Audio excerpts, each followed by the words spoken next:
duduk diam seperti Maria ya Tuhan. Bahkan setiap kami yang sudah melayani ya Tuhan, kami mau duduk diam mendengarkan firman-Mu ya Tuhan. Urapi hamba-Mu, sembunyikan di balik salib-Mu, dan biarlah Allah Roh Kudus Engkau yang ada di tengah-tengah kami hari ini. Di dalam nama Yesus, semua yang diurapi diberkati Tuhan, sama-sama katakan amin. Silakan duduk Bapak Ibu Saudara. Shalom. Ya. Bapak Ibu Saudara, di bulan ini kita masuk di dalam bagaimana Tuhan mau mengurapi pekerjaan kita. Katakan amin. Pekerjaan kita, mungkin usaha kita, kepemimpinan kita, Tuhan mau pakai untuk memuliakan namanya. Nah, hari ini ketika saya berdoa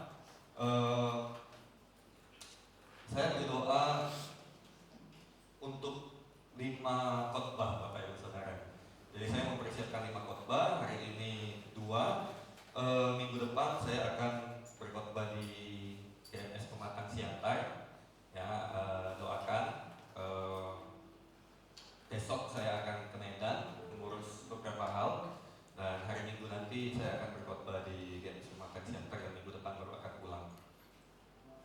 Saya mempersiapkan 5 khotbah Bapak Ibu Saudara, dan ketika berdoa untuk kebutuhan jemaat di Gunung Sitoli, saya punya dua fokus ya untuk pekerjaan setiap kita. Yang pertama adalah di ibadah 1 tentang integritas. Siapa kita ketika tidak ada yang melihat? Ya. Siapa kita ketika tidak ada yang melihat? Kalau ada yang melihat, semua kita punya ininya masing-masing, ya, punya profesinya masing-masing. Hari ini ketika saya berkhotbah, Anda melihat saya sebagai seorang pendeta, sebagai seorang gembala. Nah, pertanyaannya adalah apakah saya masih menjadi seorang pendeta, seorang gembala ketika tidak ada siapapun yang melihat? Ya, ada orang yang bisa sangat nice, sangat baik dengan orang lain, tapi begitu dengan keluarga, dengan orang yang terdekat, dia menjadi orang yang lain. Ada orang yang karena pekerjaannya itu membutuhkan senyum, ya mungkin customer service seperti itu ya, membutuhkan senyum, maka dia akan tersenyum ketika ketika jam kerjanya, tetapi selesai jam kerjanya, yang tadinya bibirnya terangkat ke atas langsung turun ke bawah. Nah, jadi penting untuk kita tahu siapa kita ketika tidak ada yang melihat. Nah, nanti di ibadah yang kedua saya akan membahas tentang bagaimana karakter itu jauh lebih penting daripada karunia. Anda bisa jadi orang yang sangat luar biasa, sangat pintar, sangat hebat di dalam pekerjaan, bahkan di pelayanan Anda mungkin jadi orang yang sangat berkarunia. Tapi kalau karakter Anda tidak baik, karakter kita tidak baik, Bapak Ibu Saudara, maka Tuhan tidak akan percayakan sesuatu yang jauh lebih besar. Ya, jadi kalau Anda punya waktu, mungkin Anda bisa join di ibadah yang kedua kalau tema itu relate dengan setiap Anda. Nah, hari ini Bapak Ibu Saudara, fokus daripada pemberitaan firman Tuhan di ibadah pertama ini, karakter yang tetap benar di hadapan Tuhan. Katakan tetap benar. Ya, kita baca firman Tuhan, Mazmur 101 ayat 2. Mazmur 101 ayat yang kedua, kita baca bersama-sama. 3, 2, 1. Aku hendak memperhatikan hidup yang tidak bercela. Bilakah engkau datang kepadaku, aku hendak hidup dalam ketulusan hatiku di dalam rumahku. Di sini dikatakan Daud itu berkata, aku hendak memperhatikan hidup yang tidak bercela ketika engkau datang kepadaku. Tapi di sisi yang lain, aku hendak hidup dalam ketulusan hatiku di dalam rumahku. Jadi artinya Bapak Ibu Saudara, Daud ini berkata bahwa kalau Tuhan lihat, aku akan jadi orang yang tidak bercela. Tapi di dalam rumahku, aku akan jadi orang yang tulus hati. Seperti itu. Jadi apa yang ditampilkan di luar, mungkin pelayanannya Daud, mungkin kepemimpinannya Daud sebagai seorang raja. Karena pada saat itu raja itu mencakup banyak hal ya, kecuali nabi ya. Kalau nabi memang di zaman itu ada nabi tersendiri untuk menyuarakan suara Tuhan. Tapi raja pada saat itu mencakup banyak hal, Bapak Ibu Saudara. Bahkan raja itu bisa mengambil posisi imam. Ya, di zamannya Saul, di zamannya di zamannya Daud. Kenapa? Karena pada saat itu Tuhan itu memberikan bangsa Israel seorang raja, karena sebelumnya ada Musa, ada Yosua, habis itu hakim, habis itu ada dibangkitkan seorang raja. Nah, Bapak Ibu Saudara, hari ini kita akan membahas sebuah hal yang penting ketika kita mau menjadi pemimpin, baik dalam gereja, baik di luar, karena kita orang Kristen. Siapa yang di sini masih Kristen? Ya. Kalau ada yang belum atau ada yang tidak lagi seperti itu, nanti pulang daftar baptisan ya. Jadi kita jadi pengikut Kristus yang sejati. Nah, ketika kita menjadi orang-orang yang mengikut Tuhan, itu bukan tentang talenta kita, bukan tentang karunia kita, bukan tentang jabatan, tapi tentang integriti, tentang integritas. Siapa kita di hadapan Tuhan? Siapa kita di hadapan orang banyak? Siapa kita di hadapan keluarga kita? Tidak boleh ada kepalsuan, Bapak Ibu Saudara. Ya, nanti akan kita lihat ya. Nah, saya mau membuka khotbah firman Tuhan ini dengan 3 pertanyaan untuk setiap kita. Yang pertama, apakah kita hidup untuk menyenangkan Tuhan atau menyenangkan manusia? Ya. Yang kedua, apakah ada keputusan daripada hidup kita yang menunjukkan bahwa kita ini seorang yang berintegritas?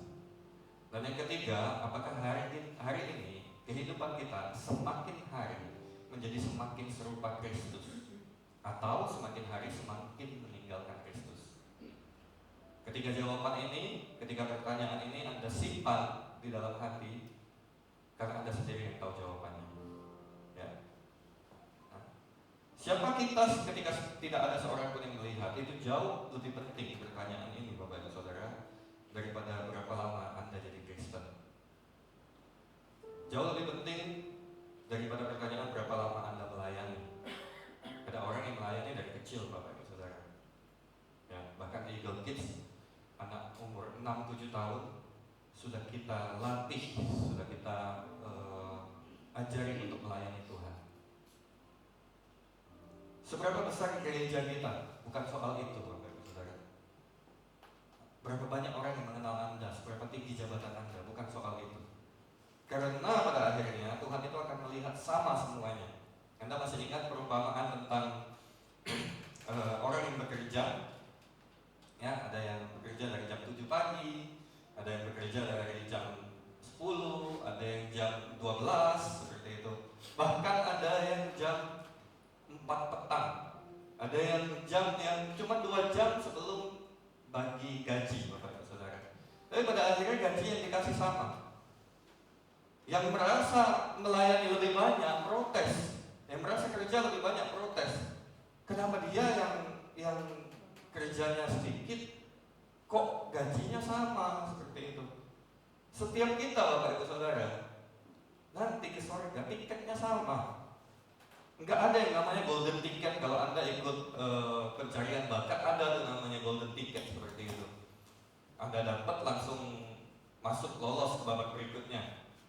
Ada platinum tiket, bahkan Anda bisa satu orang yang kasih, gak usah curi yang lain, Anda langsung lolos. Tapi hari ini ketika kita nanti di kemuliaan Tuhan, Bapak Ibu Saudara, sama semuanya. Gak ada yang lebih tinggi, gak ada yang lebih rendah. Hari ini kalau Anda seorang CD leader, nanti ketika kita masuk surga semuanya itu sama. Hari ini dunia seringkali membangun kehidupan kita berdasarkan reputasi.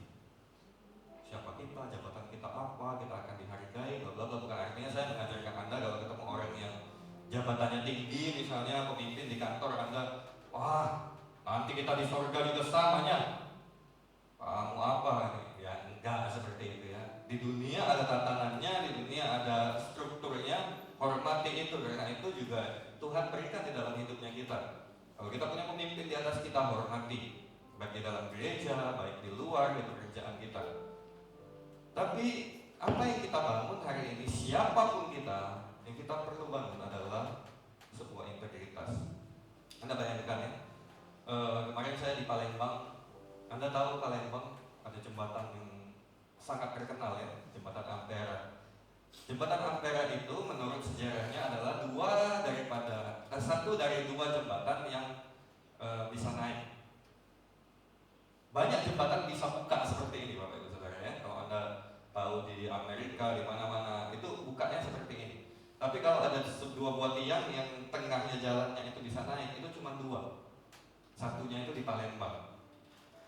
Nah hari ini Bapak Ibu Saudara, Anda tidak bisa minta sama Gubernur Sumsel atau Wali Kota Palembang untuk saya mau lihatlah itu naiknya gimana. Karena saya pun Bapak Ibu Saudara yang besar lahir di Palembang, saya nggak pernah lihat itu. Saya cuma lihat itu dari fotonya pun hitam putih. Yang jalannya itu naik seperti itu. Saya cuma lihat dari foto. Kenapa? Karena memang nggak ada yang bisa operasikan hari ini.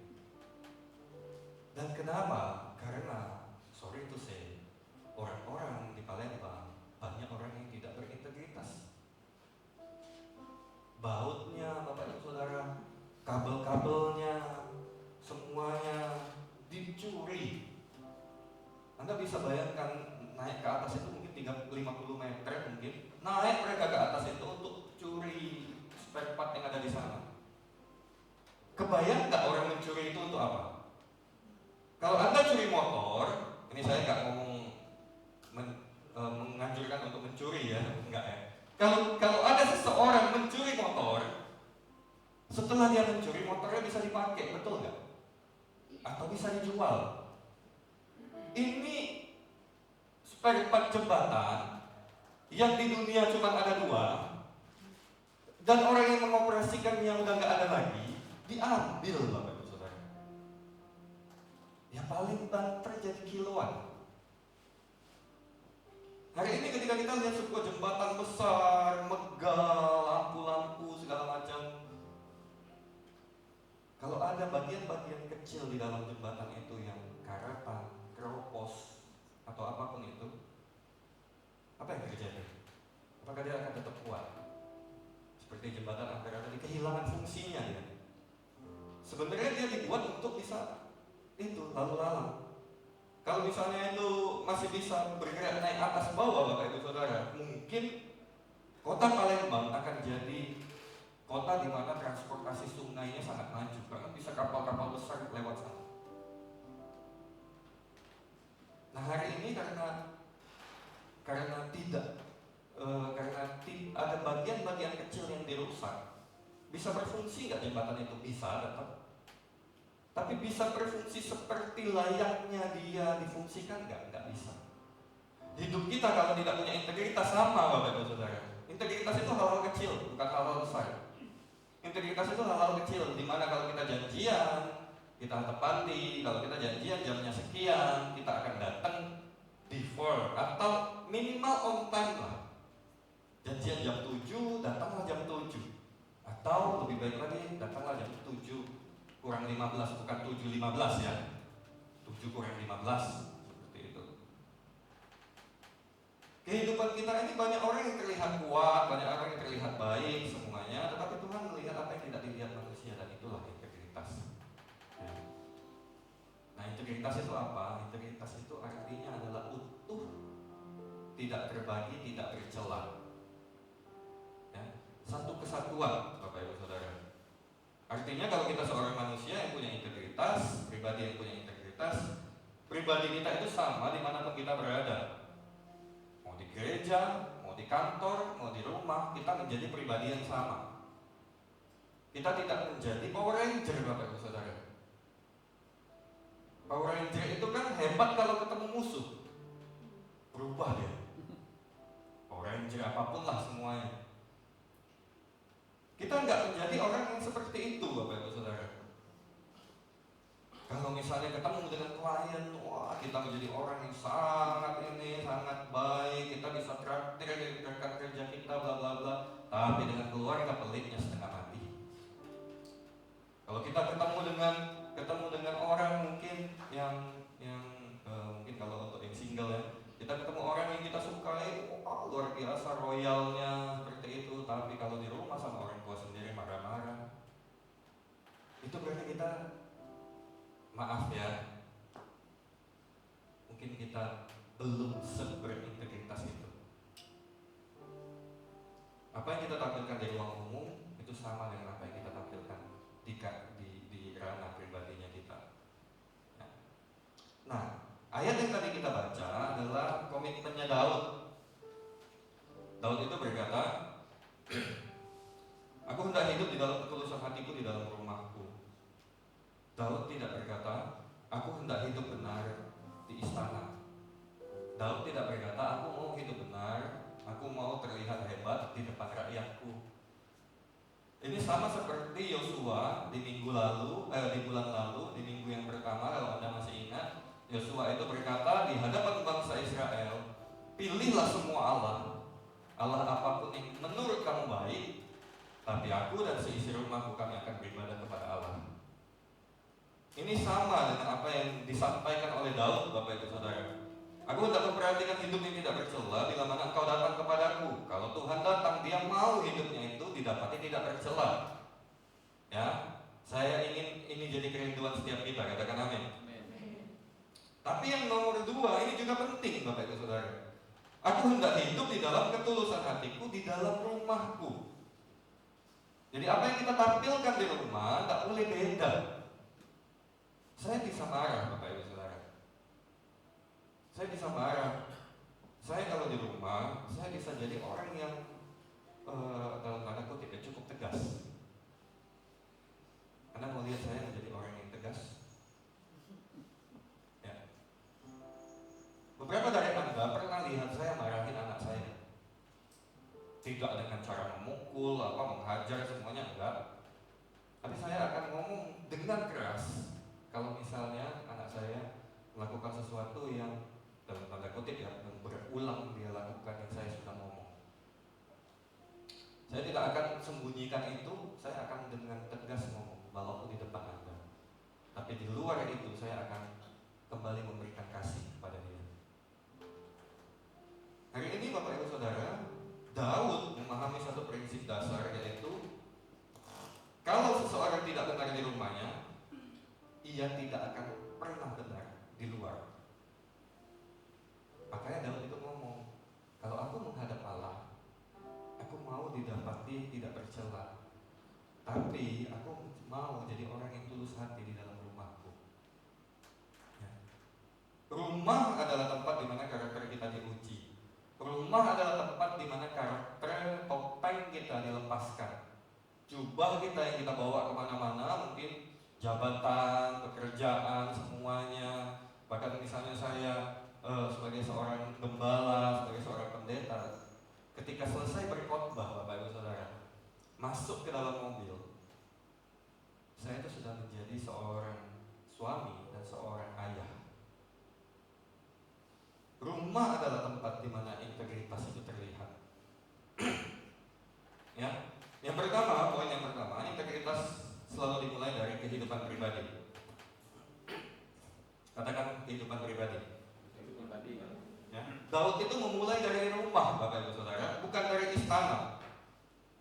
Daud itu memulai dari padang rumput, bukan dari peperangan. Daud itu memulai hidupnya itu dari kecapi, bukan dari pedang. Hari ini Bapak Ibu Saudara, Tuhan itu ingin membangun kehidupan pribadi kita terlebih dahulu sebelum Dia mempercayakan sesuatu kepada kita. Seringkali kita pengen dipakai Tuhan secara besar, baik dalam pelayanan, baik dalam kehidupan kita sehari-hari. Nggak ada kan orang yang pengen, sudahlah ya Tuhan ya, hidupku gini-gini aja lah. Aku yang mengucap syukur penting, Bapak Ibu Saudara ya. Saya mengucap syukur, saya punya baju 2 lembar, saya mengucap syukur bla bla bla segala macamnya. Tapi tidak punya visi, tidak punya ambisi seperti itu. Ambisi itu bagus ketika itu disertai visi daripada Tuhan, Bapak Ibu Saudara. mau dipakai Tuhan besar seperti itu, lebih baik kita tanyakan dulu sebelum kita nyalahin Tuhan ya. Kenapa Tuhan?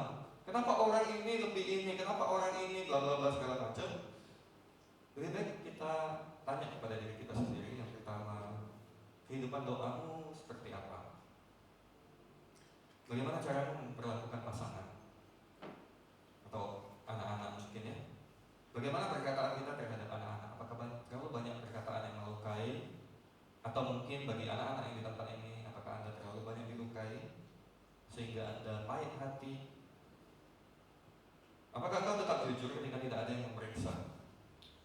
Ya. Hari ini Bapak Ibu Saudara, Yesus itu adalah seorang yang sangat berintegritas. Kalau Anda mau ketemu orang yang berintegritasnya sempurna itu Tuhan Yesus. Yesus dia nggak pernah mengambil keuntungan dari pelayanannya. Bahkan ketika dia bilang di hari-hari terakhir berjalan dia disalib, itu waktu ketika dia ngomong sama murid-muridnya, aku butuh ini, aku butuh ini, aku butuh tempat. Kamu pergi ke sana, ngomong sama yang punya tempat. Guru ingin pakai loteng atas. Disitulah perjamuan kudus yang terakhir. Ada satu tempat ketika Yesus mau masuk ke Yerusalem, Yesus berkata, nanti kamu pergi masuk, nanti ketemu keledai ya, bukan kedelai ya, keledai yang tertambat, keledai muda seperti itu. Kamu ngomong sama yang punya. Tetap disuruh ngomong Bapak Ibu Saudara. Tetap disuruh ngomong, minta sama yang punya, minta izin sama yang punya, bilang guru mau pakai. Hari ini Bapak Ibu Saudara, Yesus itu tidak langsung dapat perkara besar. Yesus melayani mulai umur berapa Bapak Ibu Saudara? 30 tahun. Pelayanannya ya yang official ya, 30 tahun. Dia melayani selama 3,5 tahun. 30 tahun kemana Bapak Ibu Saudara? Ada yang pernah dengar nggak 30 tahun kemana? Oh kalau gitu lebih hebatan kita dong. Anak-anak muda yang umur 17 sudah pelayanan. Anak-anak muda yang anak-anak kecil bahkan yang umur 10 tahun sudah pelayanan. Yesus memulai pelayanan umur 30 tahun, walaupun umur 10-12 tahun dia sudah sangat penuh hikmat dan dia bisa berdiskusi dengan ahli-ahli agama. Yesus itu bahkan tidak langsung ambil perkara besar Bapak Ibu Saudara. Tuhan loh dia. Ada di tempat yang lain, di kepercayaan yang lain, maaf mungkin saya menyenggol sedikit. Ada kepercayaan di mana ada bayi yang katanya dewa seperti itu, baru lahir itu langsung bisa jalan loh.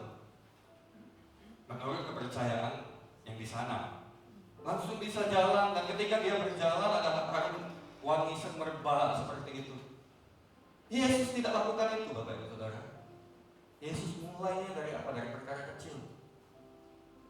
Dia tetap jadi anak yang bermain. Saya percaya itu. Dia tetap jadi orang yang sekolah. Bahkan diketahui bahwa Yesus ketika umur 30 tahun memulai pelayanannya, dia itu jadi guru. Berarti sebelumnya ada sebuah pendidikan yang dia memang ambil dengan sengaja. Lukas 16 ayat 10, Tuhan Yesus berkata, barang siapa setia dalam perkara kecil, dia juga setia dalam perkara besar. Ya, kalau kamu tidak bisa dipercaya dalam perkara yang kecil, maka kamu tidak akan pernah dikasih perkara yang besar. Karena perkara kecil menunjukkan bagaimana karakter seseorang yang bisa dipakai Tuhan besar. Yang kedua Bapak Ibu Saudara, integritas diuji ketika tidak ada yang melihat. Anda masih ingat cerita Yusuf? Ya, Yusuf itu dibuang, dijual, habis itu dia kerja di rumah Potifar. Setelah dia kerja di rumah Potifar, dia dikasih kuasa atas rumahnya, dan pada saat itu hanya istrinya Potifar yang bukan miliknya dia. Mungkin Bapak Ibu Saudara kalau hari ini, kalau Anda bayangkan bagaimana si Yusuf pada saat itu. Hari ini ada seorang yang sangat kaya misalnya di kota Gunung Sitoli, katakanlah si A seperti itu. Si A ini punya ladang, punya toko, punya karyawan, punya rumah, punya mobil, semua asetnya bisa dipakai sama Yusuf. Yusuf mau masuk ke rumahnya, semua sudut rumahnya itu boleh dimasuki sama Yusuf, kecuali kamarnya dia. Anda bisa bayangkan seperkasa itu Bapak Ibu Saudara. Dia mau pergi misalnya, dia lihat mungkin ada mobil merek A, B, C, D seperti itu, ada motor yang harganya sekian semuanya. Dia bebas pakai, mau apapun yang dia pakai, dia mau bisa pakai. Dia mau pakai yang paling mahal pun nggak apa-apa. Tapi hanya satu yang bukan punya Yusuf, yaitu istri daripada atasannya. Suatu hari istrinya menggoda Yusuf. Mungkin di benak istrinya ini.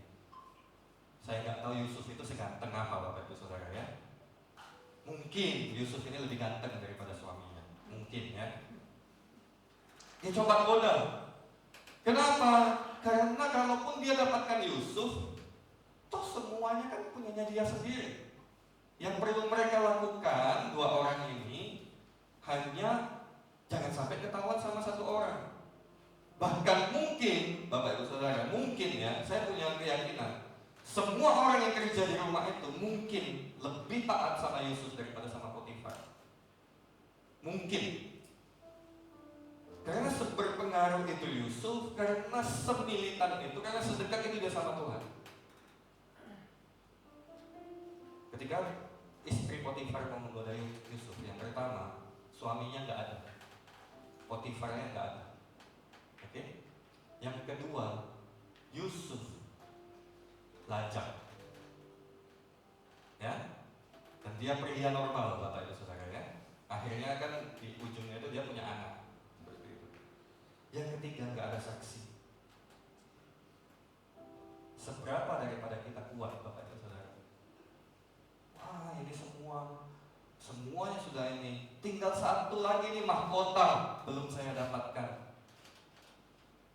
Maaf ya, kalau pria nggak sama Tuhan, nggak dekat sama Tuhan, nggak kenal sama Tuhan, dia sikat juga. Tapi karena Yusuf dekat sama Tuhan, dia tahu mana yang benar, mana yang salah. Secara manusia, Bapak Ibu Saudara, Yusuf itu bisa ini. Yusuf itu kurang hikmat apa? Kalau dia sembunyikan itu semuanya, Bapak Ibu Saudara, bahkan mungkin dia bisa buat Potifar itu keluar daripada rumahnya Potifar sendiri.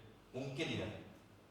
Mungkin dia bisa fitnah Potifar, dia bisa ambil jabatannya, segala macam. Kenapa? Karena semuanya sudah dikerjakan sama Yusuf. Semua pekerjaan, semua yang ada di rumah itu sudah dibawa kendalinya dia. Cuman istri ini aja. Kalau dia merasa sebagai seorang lelaki pada umumnya yang mungkin tidak kenal Tuhan, dia akan merasa bahwa ini piala terakhir.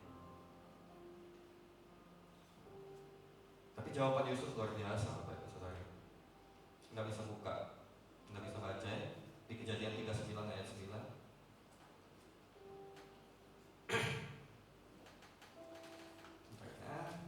Kejadian 39 ayat yang ke-9, Yusuf itu berkata demikian.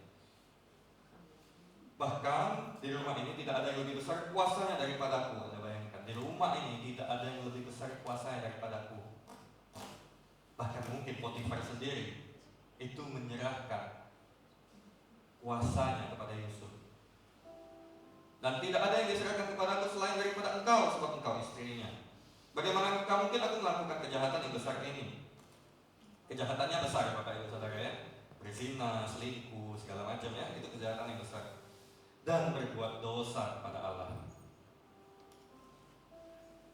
Yusuf lebih takut integritasnya, Bapak Ibu Saudara, tercoreng daripada dia dibenci sama orang. Yusuf tidak berkata sama Potifar, janganlah, nanti ketahuan gimana. Udahlah, nggak usah di rumah, nanti ketemuannya di luar aja. Yusuf nggak ngomong kayak gitu. takut ketahuan, tapi dia berkata, aku tidak mau berdosa kepada Allah. Ya. Integritas adalah takut akan Tuhan, bukan takut akan manusia. Kalau dia takut akan manusia, dia takut sama ini Potifar, istrinya. Tapi mungkin ada satu sisi juga, ketika dia takut sama manusia, istri Potifar bisa dia ambil. Kita nggak pernah tahu latar belakang istri Potifar ini seperti apa, Bapak Ibu Saudara. Mungkin Potifar dapat jabatan dari istrinya, mungkin memang istrinya adalah orang biasa, kita nggak pernah tahu. Tapi di situ Yusuf nggak pengen tahu semuanya, dan ketika dia digoda dia lari. Hari ini saya berdoa kita semua tidak punya godaan Yusuf ya, karena itu berat Bapak Ibu Saudara. Saya mikir, kalau misalnya saya digoda seperti itu ya, saya kuat nggak? Kayak pria-pria, coba mikir. Istri Potifar itu pasti lebih cantik, karena Potifar itu adalah pas pampres dan dia punya kedudukan di bawah raja. Pasti menarik, nggak mungkin yang biasa-biasa aja. Punya kuasa juga, punya pengaruh juga. Hari ini kita mungkin nggak ngadepin pencobaan yang Yusuf hadapin ya, karena Tuhan tahu iman kita itu di mana. Takaran iman seseorang itu beda-beda ya. Tapi hari ini kita punya pergumulan lain, tantangan lain. Mungkin di kantor kita berkompromi, mengubah laporan sedikit seperti itu. Ya selisih sedikit, ya sudah.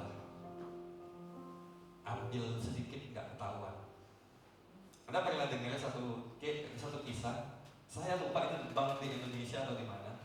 Jadi dia mentransfer jumlah kecil Bapak Ibu Saudara, sekian puluh ribu aja, di rekening orang yang ratusan juta bahkan miliaran. Jadi dia transfer kecil-kecil, berapa puluh ribu. Tapi rekening yang ditransfer lebih dari 5.000 rekening. Jadi sekali dia transfer, entah bagaimana dia cara ngakalin sistemnya, yang pasti bukan baru-baru ini ya. Kalau baru-baru ini semua sistem udah flat semua ya, udah aman lah. Jadi dia sekali kirim itu di waktu yang bersamaan, semua rekening itu keluar ke rekening yang memang dia pengen dia tuju, bukan ke rekeningnya dia, ke rekening yang dia pengen itu tertuju ke sana.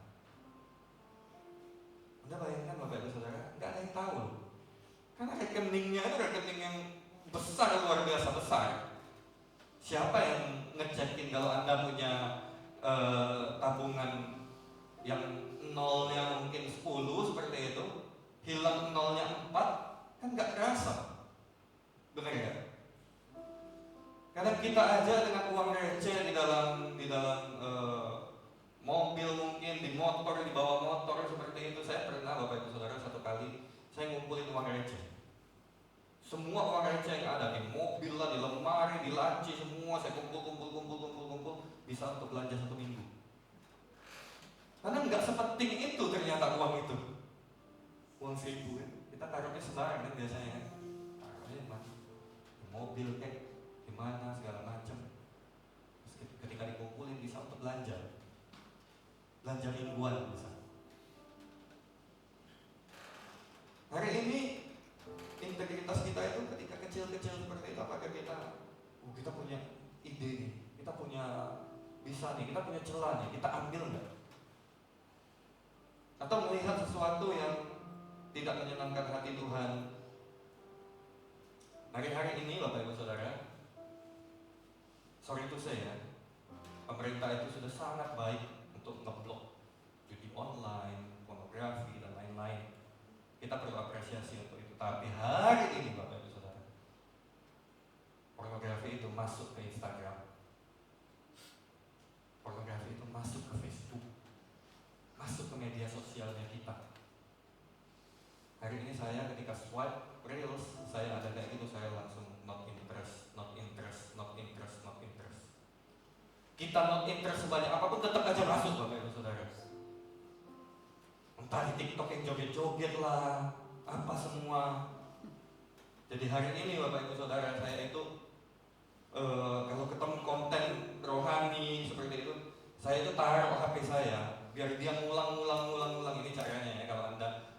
bebas daripada konten-konten yang nggak jelas. Ya kalau misalnya ada dapat seperti itu, klik aja not interest atau blok aja. Tapi kalau Anda ketemu konten yang bisa membangun hidup Anda, yang Anda mungkin secara pekerjaan Anda dikuatkan, secara rohani Anda dikuatkan, udah pantengin aja di situ, biar dia ngulang-ngulang sampai 10-20 kali nggak apa-apa. Karena media sosial akan menilai bahwa Anda suka banget dengan hal itu dan Anda akan dapat konten-konten itu nantinya. Kita yang udah jagain diri sebegitu, Bapak Ibu Saudara, masih dapat, bisa dapat. Nggak usah ketik situsnya apa, kita cari-cari. Mungkin kalau zaman dulu ya,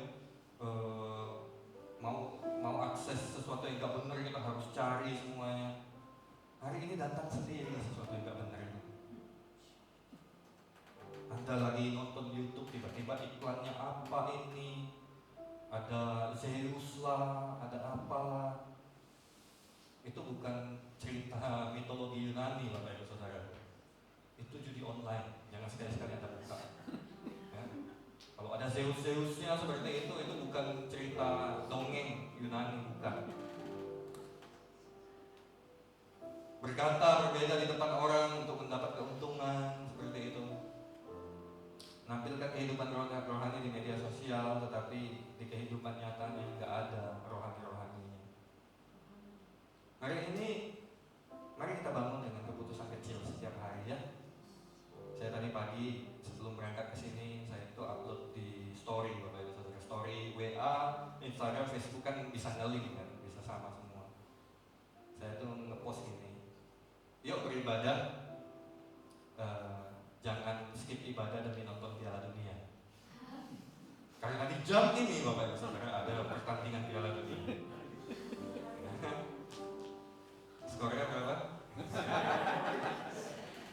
Kalau ada yang tiba-tiba tahu berarti nonton ya. Integritas adalah melakukan hal yang benar bahkan ketika tidak ada seorang pun yang melihat atau tidak ada seorang pun yang memberi tepuk tangan bagi setiap kita.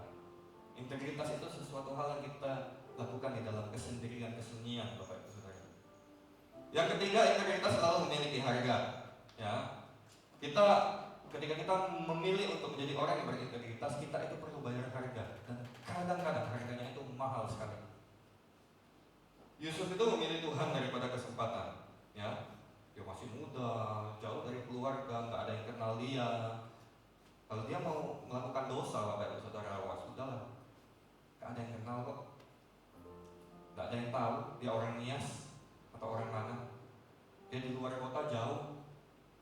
Anda pernah tahu ada orang Nias di Papua, Bapak Ibu Saudara? Jauh kali di Nias ke Papua.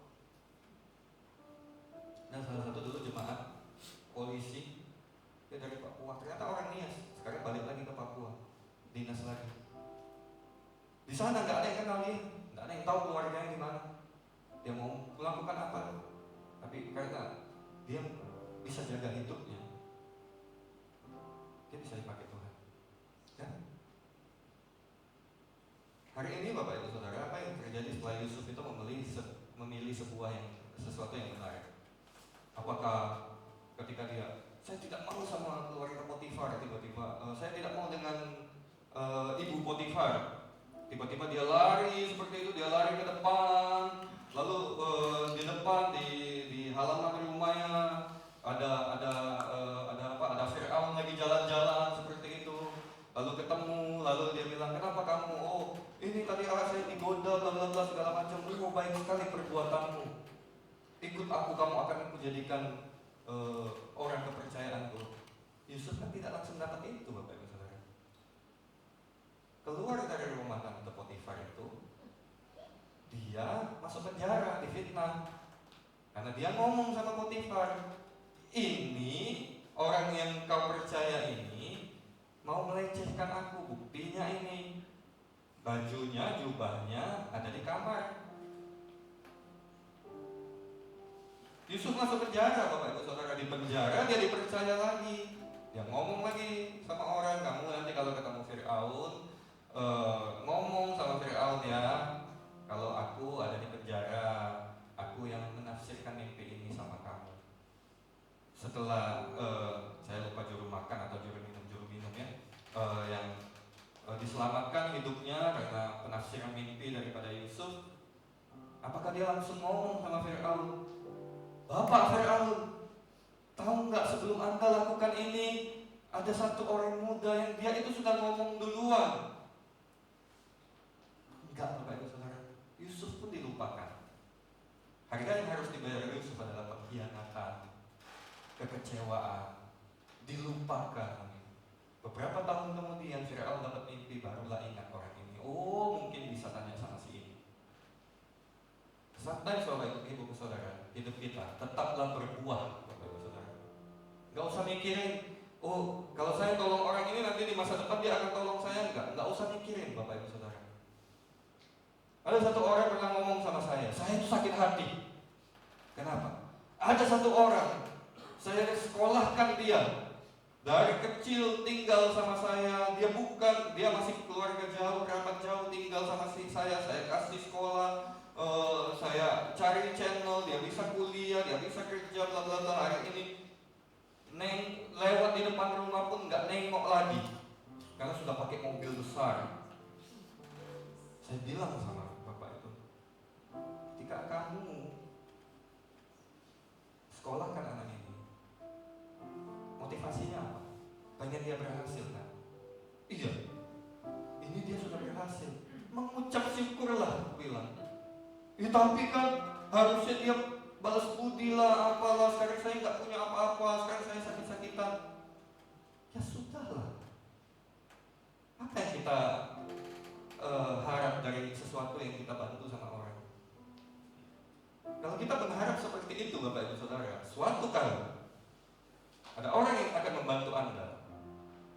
Berharap demikian juga sama Anda. Ketika Anda lupa itu, celakalah hidup Anda. Ya, Yusuf difitnah, masuk penjara, segala macam. Kadang integritas membuat kita kehilangan promosi, kadang membuat kita kehilangan teman, membuat kita kehilangan keuntungan. Tapi Tuhan itu sanggup memulihkan, Bapak Ibu Saudara. Ya, Daniel itu lebih memilih dihukum daripada dia memilih tidak berdoa. Ngeri Daniel ini. Saya belajar banyak dari Daniel ini. Dia itu memilih untuk ketika titah dari raja turun, harus berdoa kepada rajanya yang ada di sana. Daniel itu sedih hatinya, Bapak Ibu Saudara. Pulang dia. Apa yang dilakukan Daniel? Sebenarnya bisanya gimana? Tutup pintunya, tutup kamarnya, berdoa diam-diam. Masih berdoa nggak ya? Masih. Atau dia minta sama Tuhan, Tuhan dispensasi lah ya. Ini kan cuma 1 bulan, cuma 30 hari. Boleh nggak aku nggak berdoa 30 hari ya Tuhan? Atau dia bisa ngomong sama orang di rumahnya, pokoknya kalau ada yang cari saya, bilang saya nggak ada.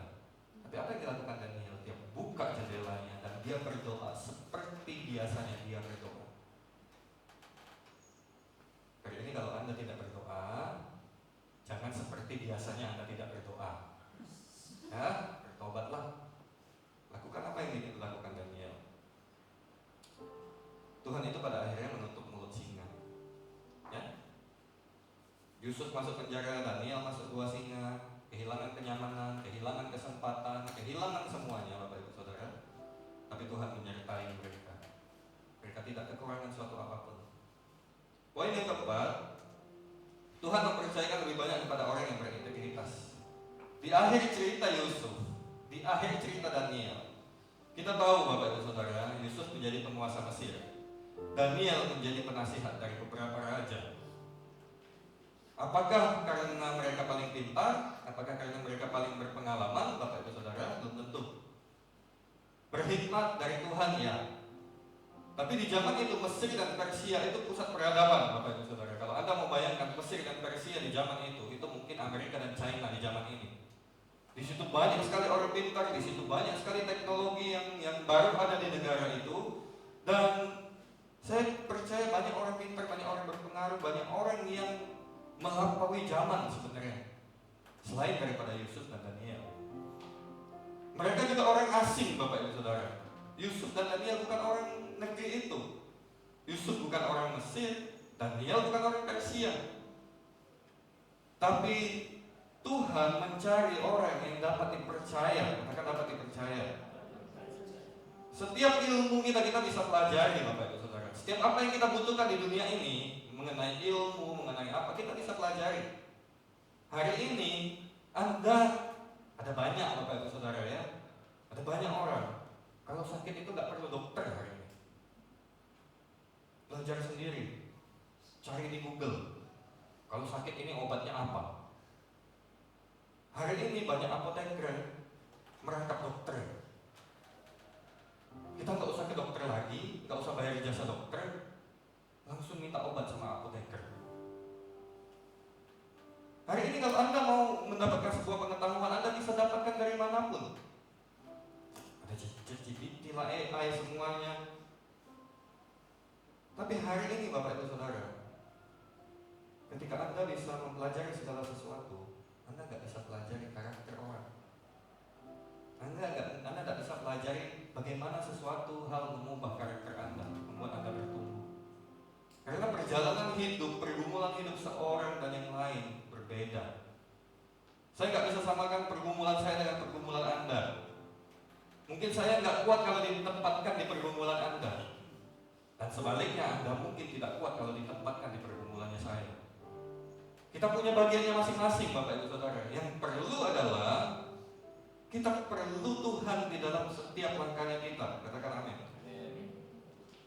Bagaimana kita mengelola waktu, uang, perkataan, pekerjaan kita, keluarga kita, itu semua adalah ujian integritasnya kita. Kalau kita setia dalam perkara kecil, Tuhan akan sediakan perkara besar.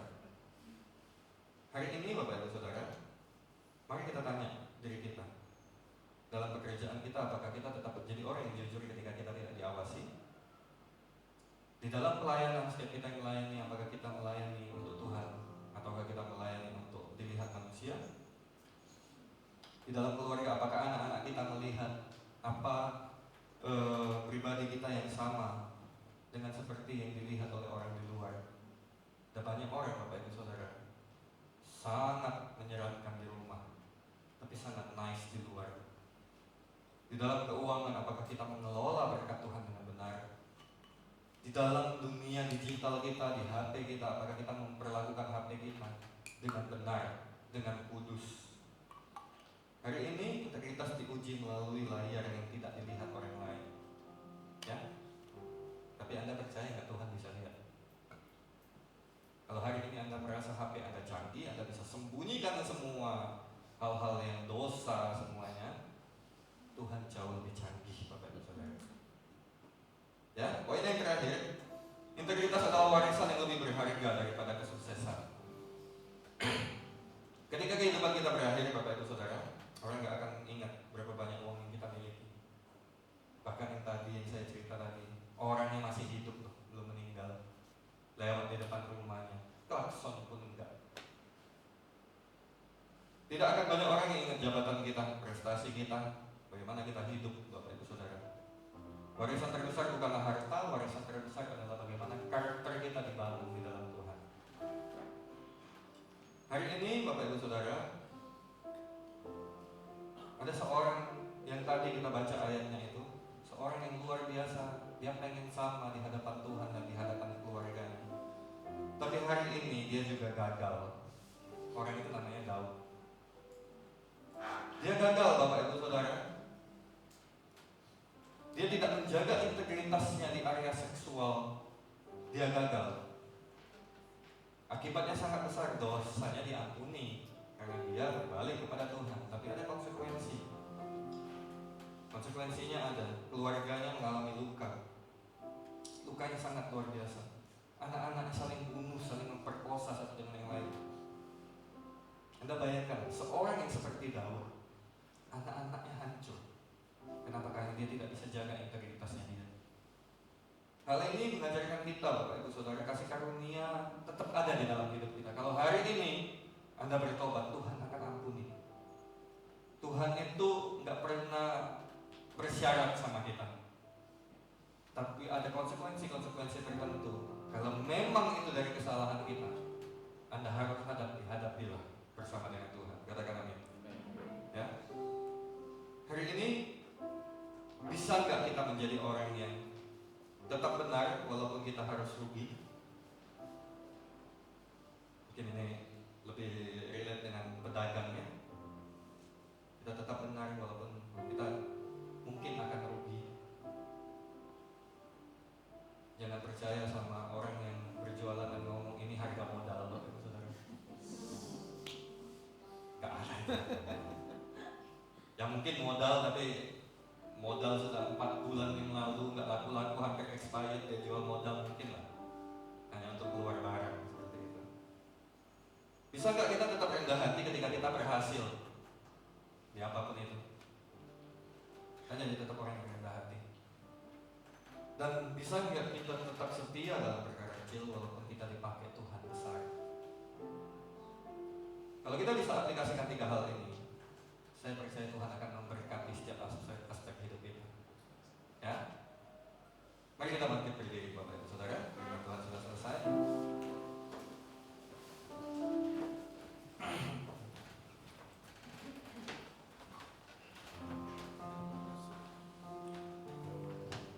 Hari ini setiap kita semuanya tentunya ingin berhasil dalam hidup, ya.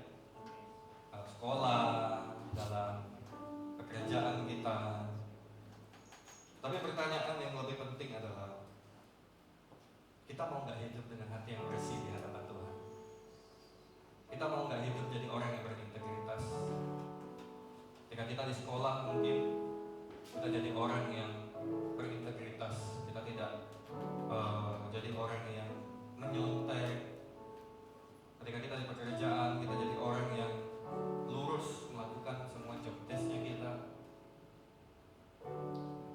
Mungkin ada hari ini Bapak Ibu Saudara yang hanya menjaga reputasi di depan orang, tapi Anda bergumul dengan dosa yang disembunyikan. Mungkin ada bahkan bagi pelayan-pelayan Tuhan di tempat ini, mungkin Anda terlihat melayani dengan baik, semuanya dilakukan dengan baik, tapi kehidupan doa kita mulai dingin. Ada yang mulai berkompromi dalam keuangan, dalam bisnis. Firman yang hari ini saya sampaikan bukan untuk menghukum kita, tapi untuk mengingatkan kita, untuk memulihkan kita. Ya, mari kita datang kepada